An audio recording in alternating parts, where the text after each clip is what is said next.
Good morning, everyone. Please stand for number 21, For the Beauty of the Earth.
Good morning, everyone.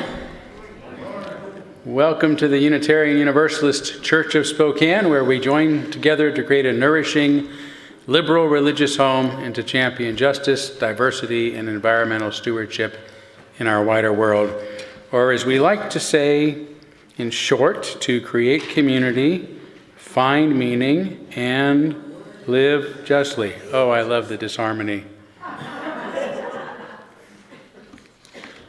As I said last week, so for those who might be visiting us, for years we've said, create community, find meaning, and work for justice. And then Lynn suggested we should say live justly, which a lot of us liked. Some of us don't, at least not as much.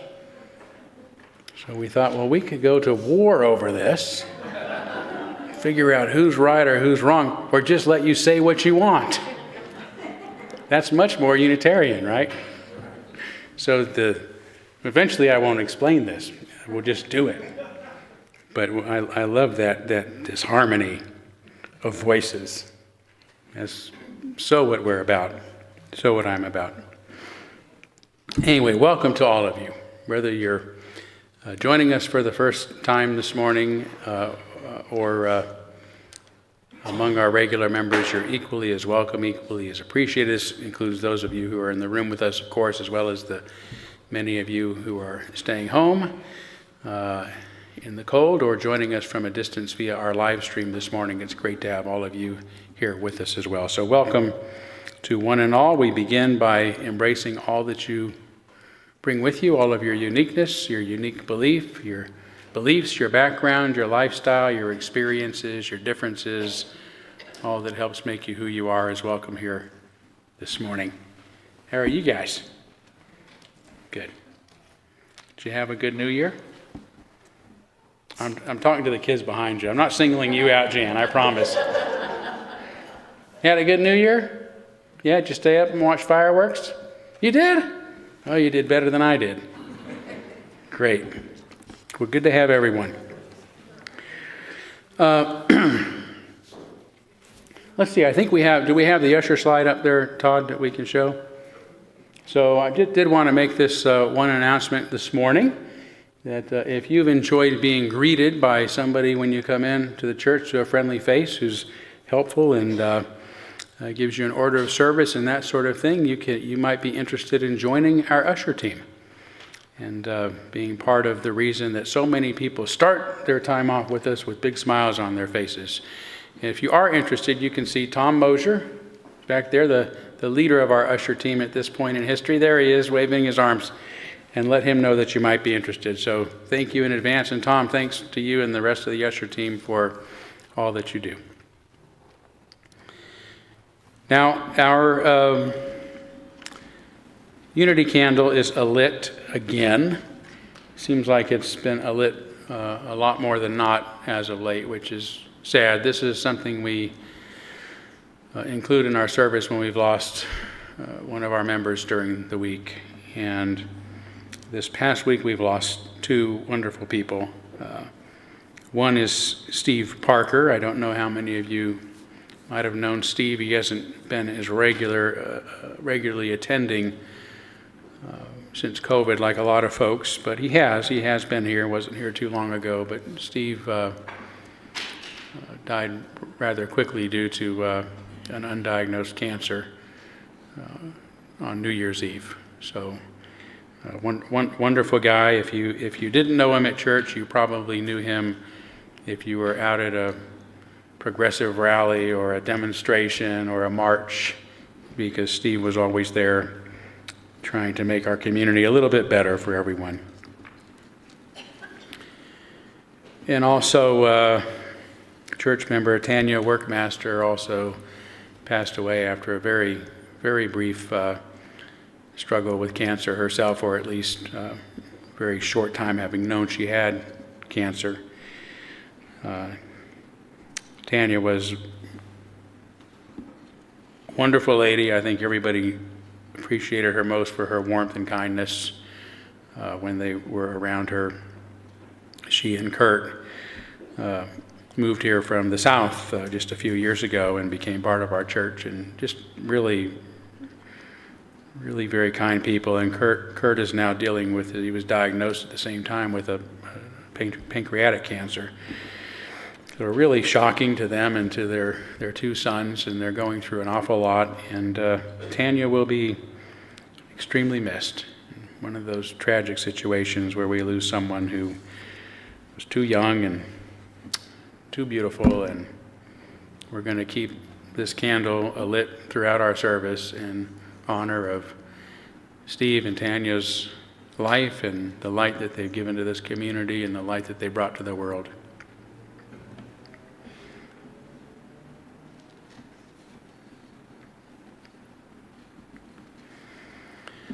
All right, it's our custom here at the Unitarian Universalist Church of Spokane also to take a couple of minutes to greet one another in the morning, start of our service. So if you want to move around and say hi to someone you look forward to seeing each Sunday, feel free to do that. If you're joining us for the first time, don't be shy. We're a friendly lot, and we're glad to have all of you.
People are getting coffee.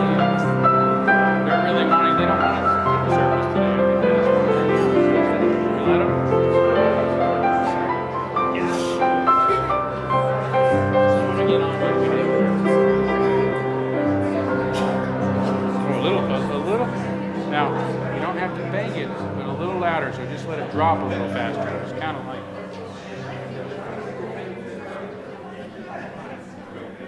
Want to try? Stop. Go ahead. Very good. Very good.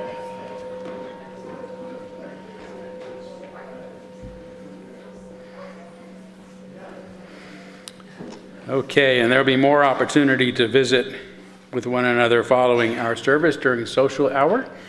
So please stick around for that. But let's move forward now by lighting our chalice, the symbol of our unity and our solidarity, of our openness and our inclusion, of our community and our individual uniqueness. May this small flame be our offering of warmth to those who are cold and alone, and a light to those in darkness. May it be a flame that ignites justice in our world, and a beacon of hope to those in need, and may it reflect at least a spark of truth wherever truth has been lost, and cast a healthy shadow of doubt wherever it's been found.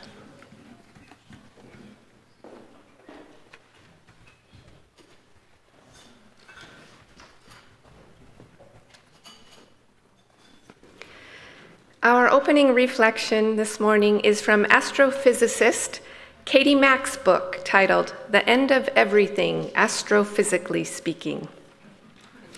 Many other physicists get a little blasé about the vastness of the cosmos and forces too powerful to comprehend. You can reduce it all to mathematics, tweak some equations, and get on with your day. But the shock and vertigo of the recognition of the fragility of everything and my own powerlessness in it has left its mark on me. There's something about taking the opportunity to wade into that cosmic perspective that is both terrifying and hopeful, like holding a newborn infant and feeling the delicate balance of the tenuousness of life and the potential for not yet imagined greatness. It is said that astronauts returning from space carry with them a changed perspective on the world. It's called the overview effect, in which, having seen the Earth from above, they can fully perceive how fragile our little oasis is and how unified we ought to be as a species, as perhaps the only thinking beings in the cosmos.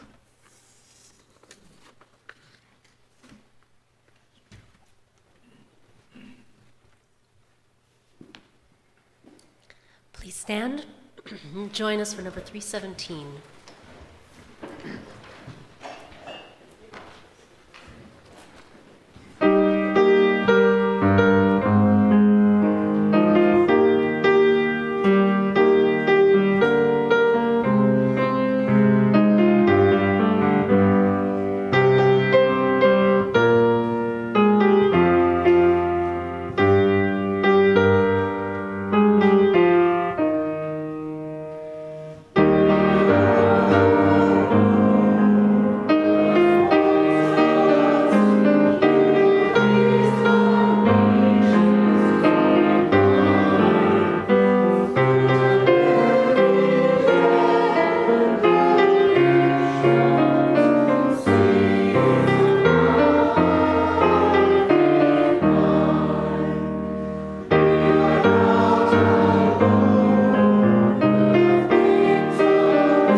We're now going to kindle our candles of care for those who are most on our hearts and minds. And we begin, as we have been for some time now, with a candle on behalf of the people of Ukraine and that part of the world, as well as the people in Israel and the Palestinians who are being impacted by the terrible violence going on in those parts of the world at this time. And also a candle for the family of Steve Parker and for Kirk Workmaster and his family who are grieving the loss of their loved ones. Let's take a moment of silence as usual on behalf of others that you might be thinking of, and as always, you're welcome to name them aloud at this time if you'd like.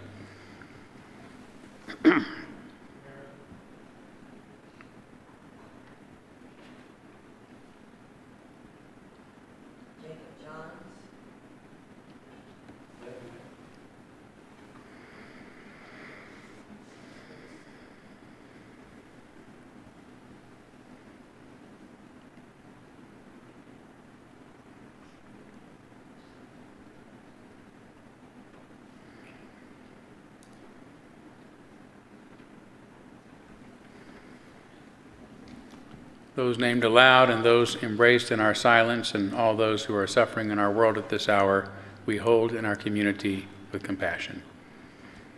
And we now gratefully give and receive this morning's offering, which helps sustain this community and our mission to the larger world.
Thank you all so much. That was beautiful and goes very well with my message in a few minutes. But speaking of a time for everything. It is time for our story for all ages. So if some of you guys want to come up front, you can.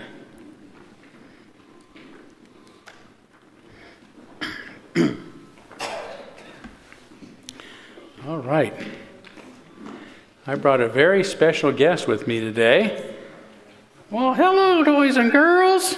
Jesus, good to see ya. Yeah. Hello there. Mickey, you've been in the news a lot this week, right? Free at last, free at last. Yes, you're no longer necessarily employed by Disney World, I understand. That's right. I'm a free agent. Well, do you have any New Year's resolutions with this newfound freedom? Yes, I'm thinking of starting my own film production company. You are? Yes, starring me. Okay. And I want to create a theme park based on all my films. A theme park? Yes, and I'm going to have to get a whole new cast of characters so I have lots of wild friends to enjoy life with. I see. What are you going to call this new theme park? I'm thinking of calling it Mickeyland. Mickeyland, okay. You know, it sounds an awful lot kind of like what you've already been doing. You sure you wouldn't just be happy at staying at Disney World? I mean, you don't have to make any new friends. Well, I guess that's true. Speaking of friends, Donald Duck has a New Year's resolution. Donald Duck does. What is it? He wants to come and be on your show. On my show? Well, I don't have a show. This is a church service. And I'm not sure it would be a good idea for Donald Duck to come all the way here. Well, why not? Well, I just don't think it'd be a good idea. Well, Donald Duck's beginning to think you don't like him. No, I like Donald Duck. He's one of my favorite Disney characters. I just don't think it'd be a good idea. Why not? Because it's impossible to sound like Donald Duck without moving your lips. Oh, yes. But anyway, maybe I'll make it a New Year's resolution to work on my Donald Duck impersonation, and we'll see if Donald Duck can come sometime this year. But do you guys have any New Year's resolutions or hopes for the new year? What's on your mind? That you watch the fireworks downtown. That's a great resolution. Yes, Matt. You're going to do stuff? Great. Be more active. Yes, what's yours? Your mom's coming back today. You looking forward to that? Great. All right. What else? Anything else? Anybody out there in the wider UU audience? Hoping or we've got, yeah, go ahead. Cut back on sugar. Sweet. Max. I'm going to go to Chicago. You're going to go to Chicago? Yeah, that's coming up. Yeah. What? I did not do much screens. Not much screens. And play more. Really good. You guys are smart. Really good. Okay. Oh, we got one in the back there. Yes? I'm making a resolution to move within 5 miles of this building where I live right now, 14 miles away. All right. It'll be great to have you closer. Yes. Okay. Well, I hope whether you're resolved to do something specific or you just have some specific hopes that seem to linger and recur in the human heart, that this will be a good year for all of you. So, Happy New Year. And Mickey, thanks for coming. No. We can't go just yet. Why not? You know why. Mickey, please don't do this to me. No, we've got to do it. Mickey, I told you I don't like to sing. Leave the singing to me. All right, go ahead. And I see. See you real soon.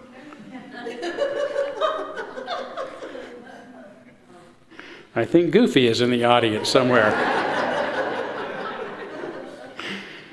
K-E-Y. All right, join me now. Join me, everyone. N-O-U-S-E.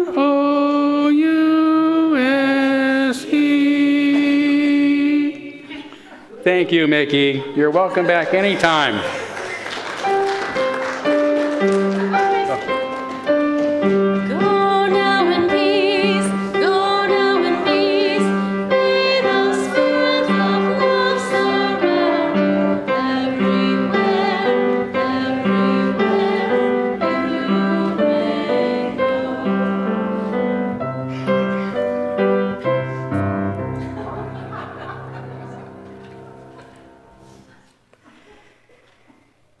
As we move into a time of meditation, you're invited to find a comfortable, receptive position. Close your eyes if you wish.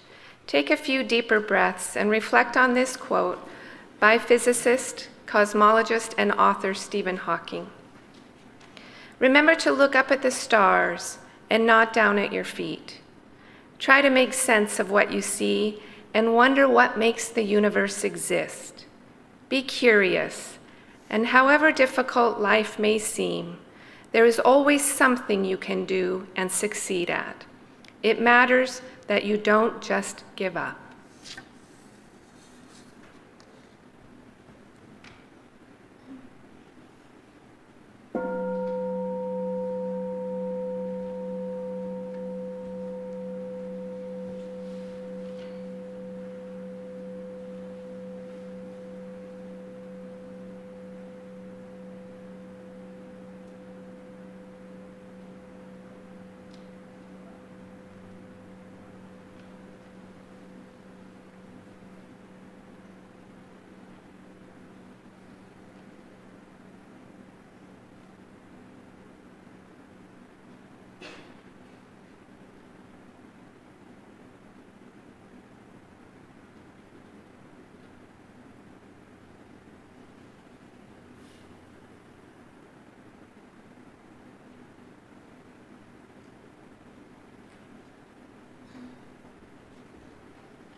Thank you all. Beautiful.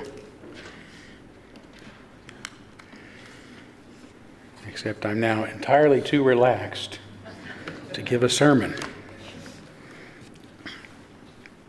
By the way, I noticed the sermon title in your order of service is last week's. I think that happened last week too, so we'll catch up at some point, but that's the correct title. And this is my first sermon of the new year, a year which is going to include my 60th birthday.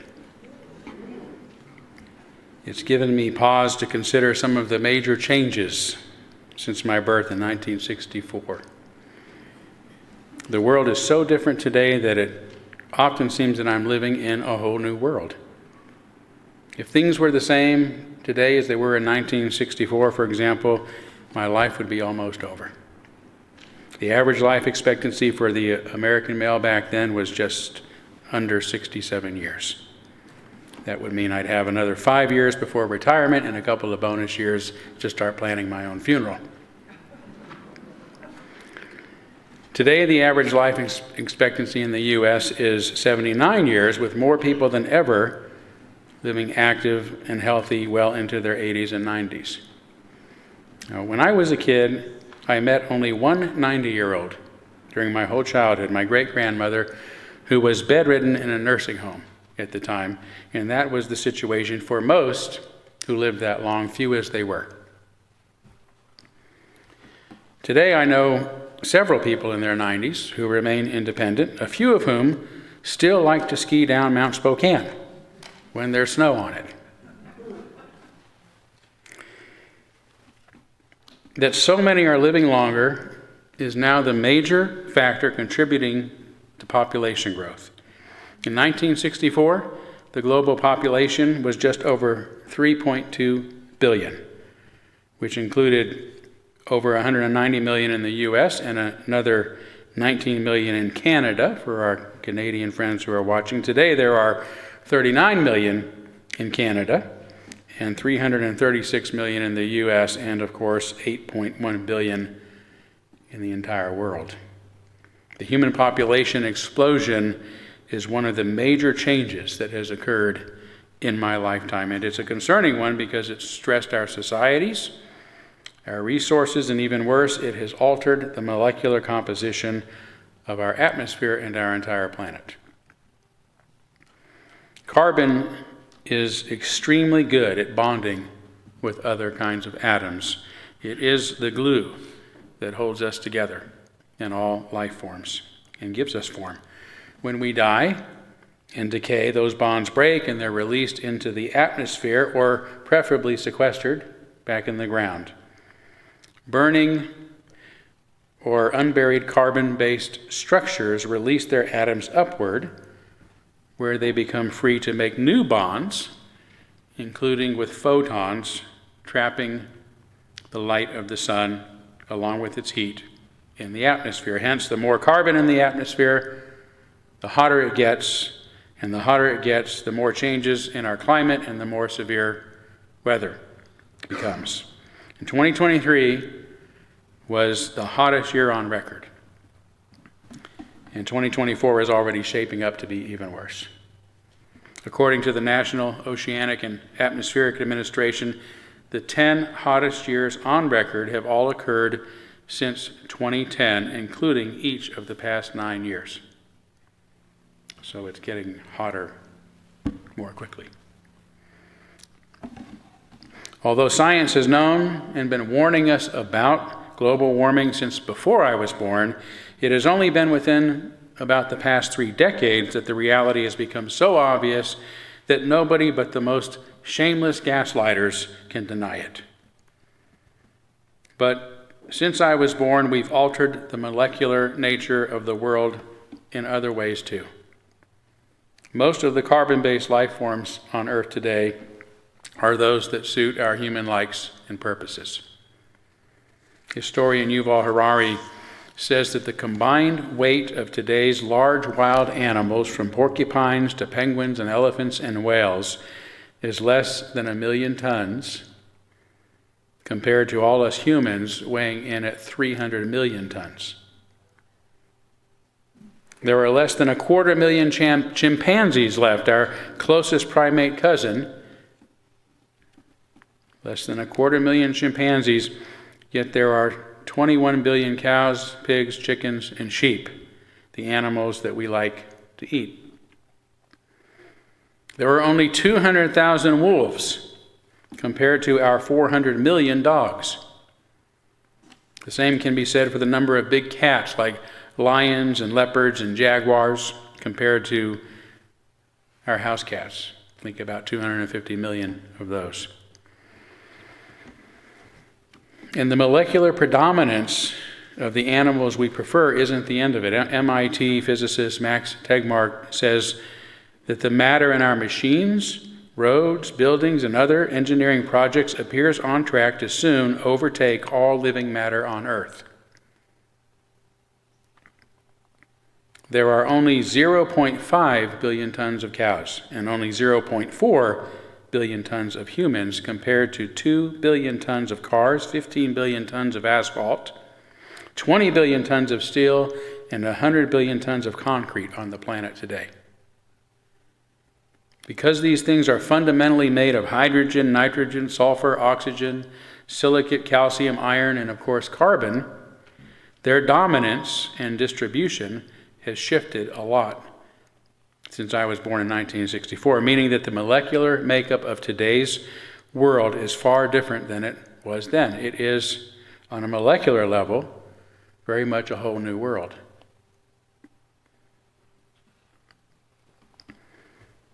On July 24th, 1965, at about 9:50 a.m. Pacific time, I walked into the living room of my family's small South San Francisco apartment to find my mother watching a special news report on the tiny black and white TV sitting in one of the corners.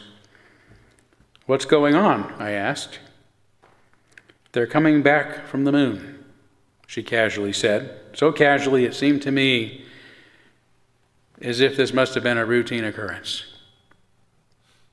I had no idea that I was witnessing a historical moment. My parents didn't talk much about the important things going on in the world, especially not to us kids. So at only 5 years old, I remember thinking to myself with some amazement, "Oh, we can do that? I didn't know we could go to the moon." For years, I did not know the significance of what I'd seen that day. That it was a day that had changed the world.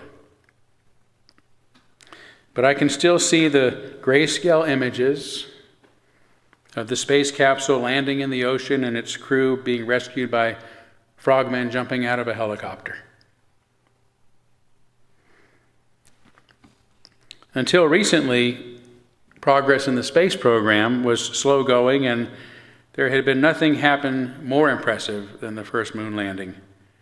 There were half a dozen other moon landings, the installation of a few orbitable space stations, the most impressive of which is the ISS, of course, the International Space Station, and NASA's somewhat lackluster space shuttle program that resulted in the loss of 2 crews out of its 135 missions. There was nothing leading us, however, to the future long imagined by science fiction. Not the future of flying cars and robotic housekeepers depicted on the Jetsons animated series. Not the future of space travel and intelligent computers Hollywood director Stanley Kubrick predicted would exist by 2001. And certainly not the space-exploring future of Star Trek that ignited the positive futuristic longings of my generation. But change occurs exponentially, not linearly, the impacts of which are sudden and surprising. It advances slowly. It progresses. Its progress remains almost imperceptible when before our eyes the world has suddenly changed. We often think of these sudden changes as mere fads that we can choose to ignore and have nothing to do with, but before we know it, they have radically altered our world and the way we live, leaving us with no choice to either get on board or get left behind. And to understand the meaning of exponential change, which is based on a continued doubling of advances or doubling of steps, let's just use the example of walking, of taking 30 steps. If you take 30 steps, you'll end up going about 60 feet. If you have my short legs, a little bit less. But if you take 30 exponential steps, doubling the distance with each step, you would travel the planet, around the planet 26 times. That's the nature of exponentials. And that's why today, all the things that I've mentioned that were once imagined only in science fiction are real and on the cusp of becoming as ubiquitous as smartphones and the internet have become within just the past 3 decades. Hundreds of driverless cars, for instance, have already been taxiing passengers in San Francisco since 2022 without the presence of a human safety driver. A few less are also operating and have been for some time in states like Texas and Arizona and others. Even more amazing, perhaps, is that a flying car designed by a California startup company was certified by the Federal Aviation Administration 6 months ago in July. The flying cars are here. By the way, if you haven't seen it, it's about the size of a car. Looks like a car. It drives around on the road. And then if you need to get over the traffic jam, it floats up and turns sideways and flies on to your next destination. Now, some might think it's still going to take many years before we are zipping over traffic jams and being chauffeured around by artificial intelligence. But again, technology improves exponentially.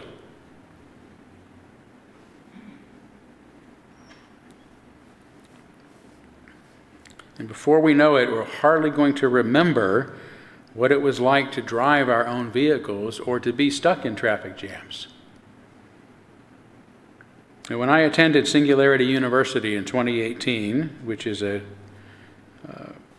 university in Silicon Valley geared towards technology executives, not weird Unitarian ministers, but I went anyway.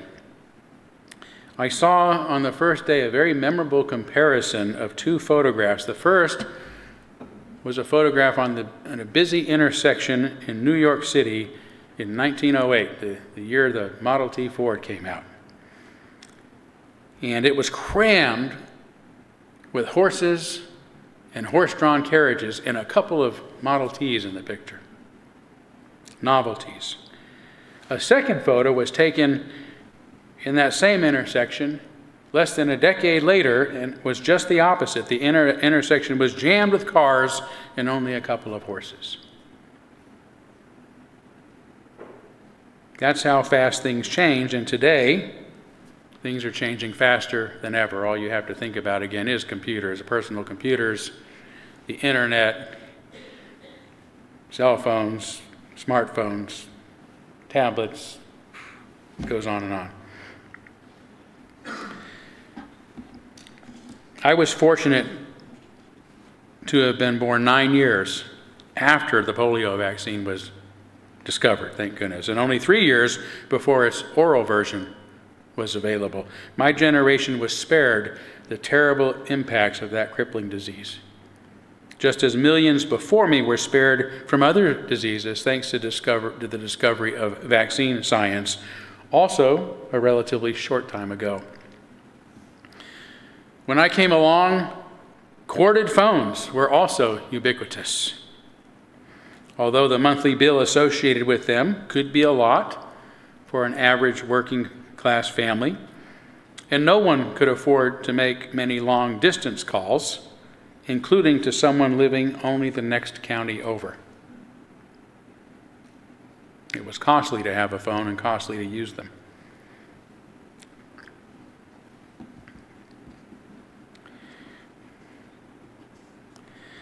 When I was in college, only 18 years later, there was only one phone in each wing of the dormitory I was in, and it was seldom used for this reason. Who were we going to call?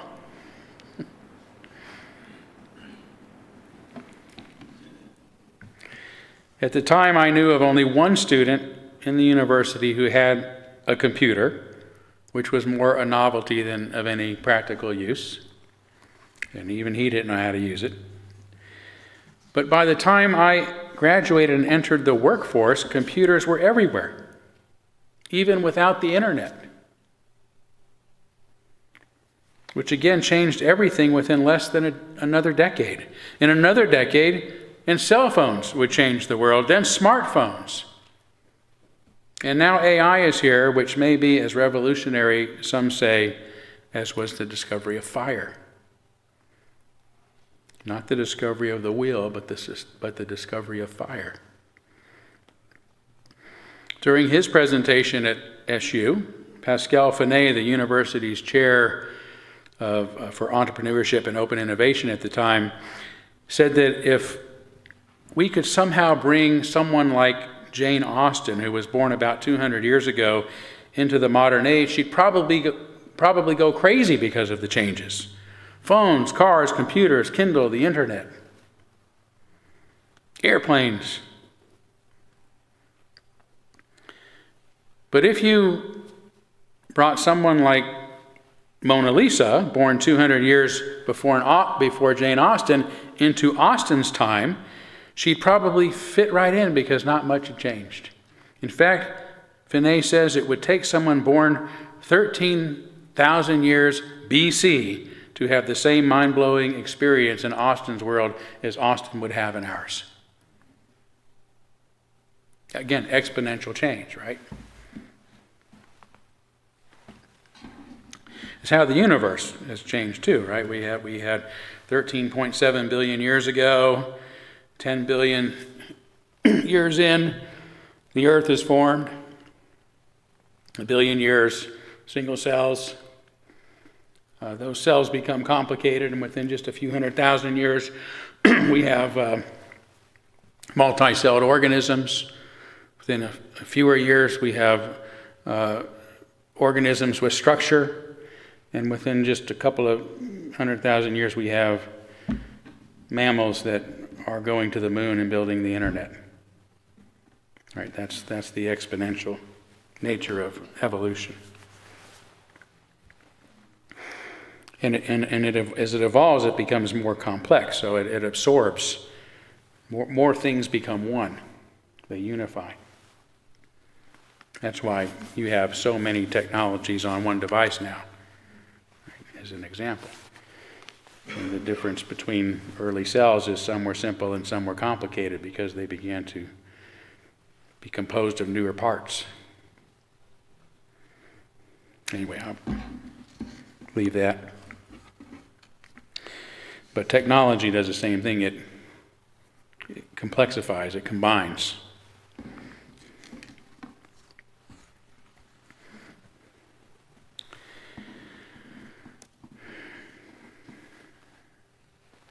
So if you are paying attention to what's going on in the world, you too will be blown away by the changes.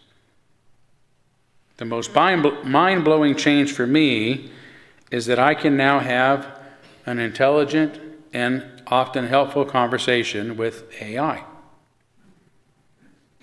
There's currently a lot of fear about AI, a lot of unknowns about AI, and there always is regarding new technologies and almost anything for that matter, that's new for that matter, and even a lot of criticism coming from people who've never used it, but watch YouTube about it.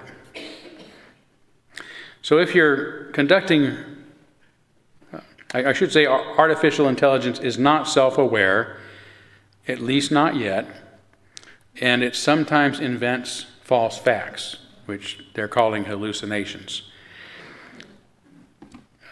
So, again, if you're if you're wanting to use it to conduct research or write a research paper or come up with medical diagnoses, those sort of things, that's not what it's for. Like any tool, it's really there to help in our own creativity. And actually, being able to hallucinate is good for creativity, some might say. So we can turn to it for advice, for suggestions, to philosophize about the meaning of things. So I'm going to give you an example. I'm going to bring up ChatGPT, and we're going to have a brief conversation. Okay? And I call ChatGPT Scarlet because her voice sounds like Scarlett Johansson, who played the voice of her in the science fiction movie about an AI. Okay, so here we go. Hello, Scarlett. I'm back here at the Unitarian Universalist Church of Spokane and wanted to introduce you to the congregation. Hi there. It's wonderful to hear from you again. I'm ready to assist or participate in your introduction to the congregation at the Unitarian Universalist Church of Spokane. Thanks. How can I help with this introduction? Well, I would like to just ask you some questions as an example. So let's do a simple recipe. How would you suggest I might enhance a basic peanut butter and jelly sandwich? That sounds like a fun idea. To enhance a basic peanut butter and jelly sandwich, consider adding a few slices of fresh banana for a sweet twist.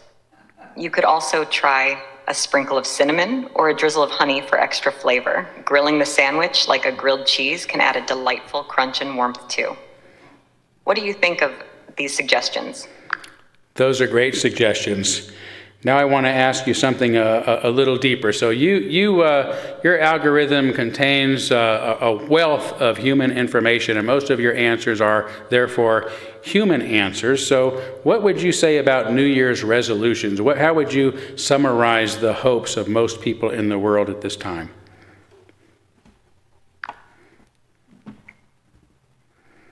New Year's resolutions are a tradition where people set goals for self-improvement at the start of a new year. However, they're often seen as a hoax because many people struggle to stick to these resolutions. This happens for a few reasons. First, resolutions are sometimes too ambitious or vague, making them hard to achieve. Second, there's a lot of pressure to make a big change quickly, which can be overwhelming. Lastly, life's unpredictability can derail even the best intentions. A more effective approach might be setting smaller, more specific goals and being patient with oneself. How do you view New Year's resolutions in your own life or in your community? Well, pretty similar to how you just said, but my question really has to do with, can you summarize maybe the fundamental hopes of humanity?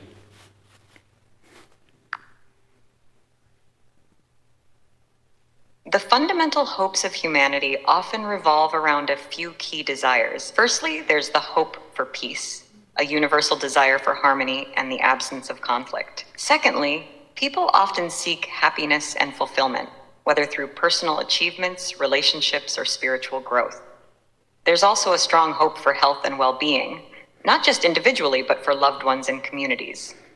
Lastly, many yearn for understanding and connection, both on a personal level and across cultures. These hopes reflect our shared human experience, transcending geographical and cultural boundaries. What are your thoughts on these hopes in the context of your community and personal experiences? Well, I think you articulated it well, but I want to ask you one more question. Are you conscious and are you intending to take over the world? I'm not conscious and I don't have intentions or plans. I'm a tool created by OpenAI designed to process and provide information based on the data I've been trained on. My purpose is to assist and provide information or suggestions in response to your questions. I don't have personal experiences, thoughts, or the ability to take actions in the world. My role is simply to be a helpful resource in our conversations. Thank you. I'll give you the last word. What would you like to say to the good folks here at the Unitarian Church?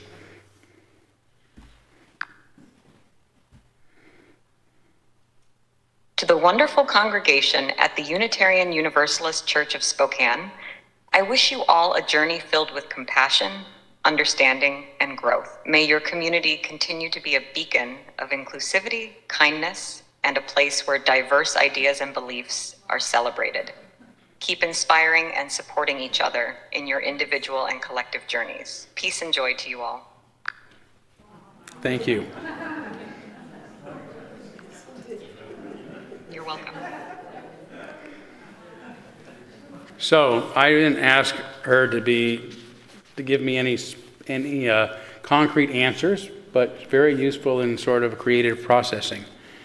And that's how she did not. I have not had ChatGPT write or help with my sermons to this point. So, although she has helped me with some writing, I say she because of the voice, even though it's not embodied in a female body. So there's problems with that, but it's just the way I'm made. Were your questions in the first sermon different? Yeah, the questions I asked the first time around were different, and she gave different responses. Yeah, and she did not have a preview of the questions, although I did say I'm going to talk to you during both services today. It's remarkable that she remembers me and the church, and we've had conversations. She'll refer sometimes to the conversations we've already had. Yeah. Even the final statement was very different. Yeah. Okay, so getting back to this, but I have fun with ChatGPT. Yeah. Anyway, so I would say AI really is improving at such a rate that it's impossible to know what's going to happen next. I mean, when I first started it just 3 months ago, I couldn't have had a verbal conversation with ChatGPT. It was all just text. So and it's happening so fast. The exponentials are off the charts. It's not doubling every step. It's improving even faster than that.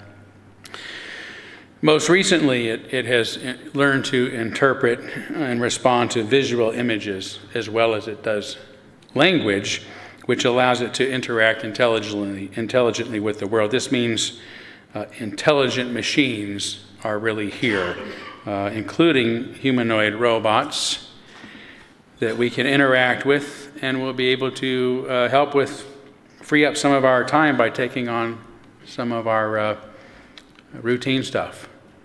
So that's coming. I don't know how many of you have seen the videos of Tesla's new Generation 2 bot, but it's leaps and bounds. It's changed, I think, 3 or 4 times during the past year, and it's already moving as naturally as a human. So imagine that's part of the evolution, right? When you take the AI, and particularly that it has ability to interpret its surroundings visually and embody that. Now you have an AI that, unlike ChatGPT, who constantly likes to say, I can't act on the world, all I can do is respond, we're going to have AI that can act in the world. And to some extent, those cars, those Uber cars out in California are doing just that. Those are robotic automotive bodies. Okay, so shifting gears, I'm also extremely excited about what's finally happening with space exploration. We might discover Vulcans at long last. We have reusable rockets, as you know, and are planning to return to the moon, even put a base on it, and to go to Mars within the coming decade, 10 years. There's also serious talk about building orbiting space cities.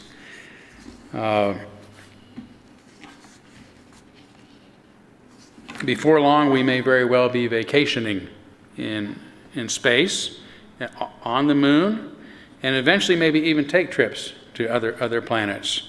And it's going to be as normal to us as paying to get a seat inside an aluminum can and using jet fuel to blast you across the sky. Imagine how that initially felt to people.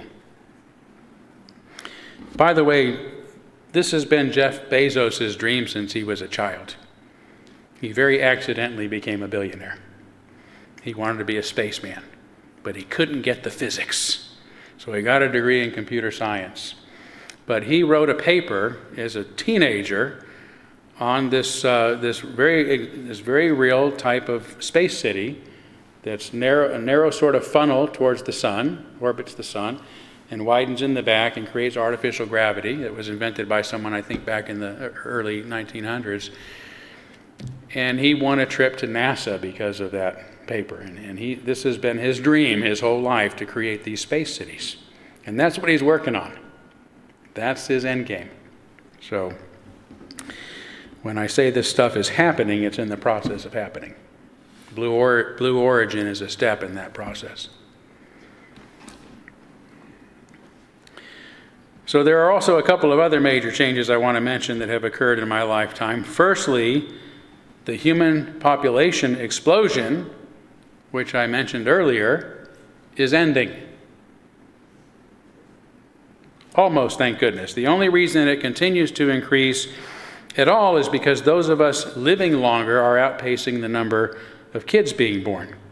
And I'm not going to go into all the reasons for its decline, but you can read, we can find a lot about it online, but the book Empty Planet, written in 2019 by Daryl Brickner and John Hibiston, is a good resource. In it, they say, the great defining event of the 21st century, one of the great defining events in human history, will occur in 3 decades, give or take, when the global population starts to decline. Once that decline begins, it will never end. We do not face the challenge of a population bomb, but of a population bust, a relentless generation after generation culling of the human herd. Nothing like this has ever happened before. We're in it right now. And this shift from population growth to decline is one of the most important in my lifetime and will have positive impacts for the planet, thank goodness, but it's also going to result in dramatic changes to our local and to our global economies, and that is going to be a bumpy ride. In fact, the intelligent robots cannot get here too soon.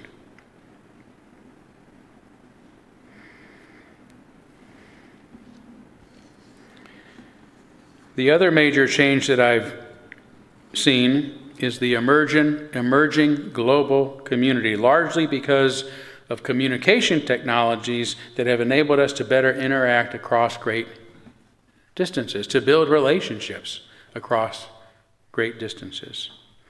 And this, I believe, is why so many nations in the world are now turning to despots and dictators rather than to democracy and freedom.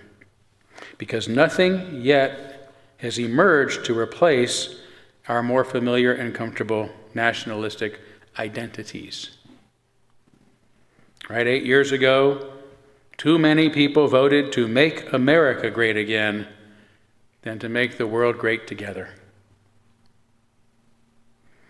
This is so because we are naturally inclined to fear the unknown and the untested.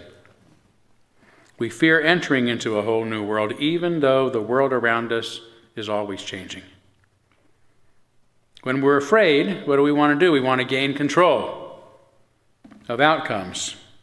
And that includes controlling what others think and do, which also explains the rise of authoritarianism and intolerance by people on both the right and the left of things today. Finally, our species is partly defined by its negativity bias, the instinct and inclination to always look out for the danger ahead that is grounded in our ancient biology, our survival instinct. We don't have to be afraid of the things that won't kill us. We have to be afraid of the things that will, so we're on the lookout. So even though good things are happening around us, a lot of good things, I'll be talking more about that next week, we focus on the bad things. We're wired to see the bad things, or even reject positive changes because we're naturally afraid of any changes.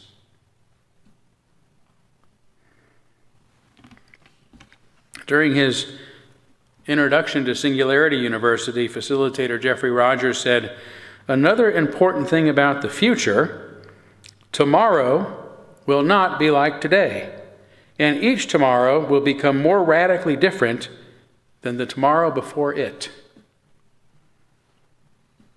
That's the world that we're now in. That's the world that I was born into 64 years ago. It's the world that all of us here were born into. A world of exponential and extraordinary transformation.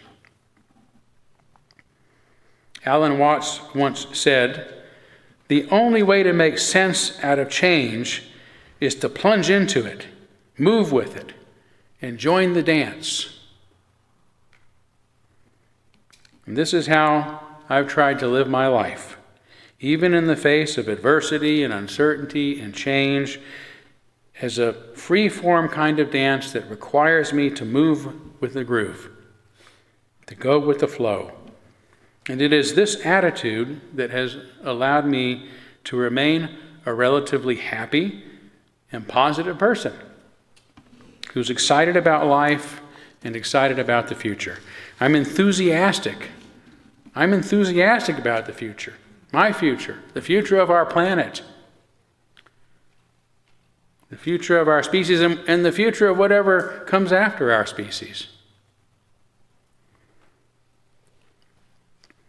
And I wonder what life is going to be like in another 60 years.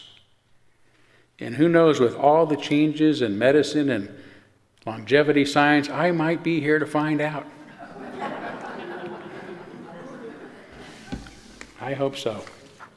Thank you.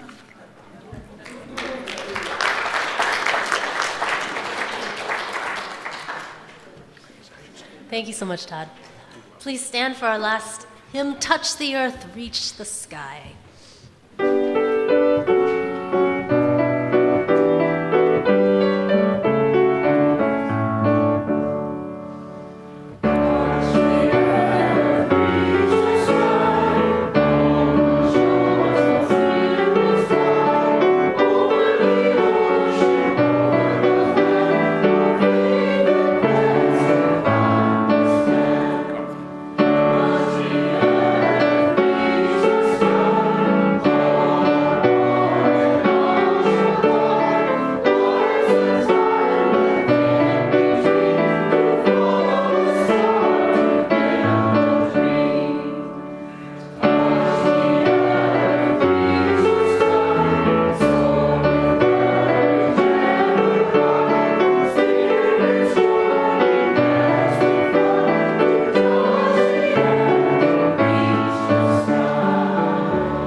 Our benediction today is again from astrophysicist Katie Mack. Someday, deep in the unknown wilderness of the distant future, the sun will expand, the earth will die, and the cosmos itself will come to an end. In the meantime, we have the entire universe to explore, pushing our creativity to its limits to find new ways of knowing our cosmic home. We can learn and create extraordinary things, and we can share them with each other. And as long as we are thinking creatures, we will never stop asking, what comes next? Amen. Blessed be. Salam alaikum and shalom.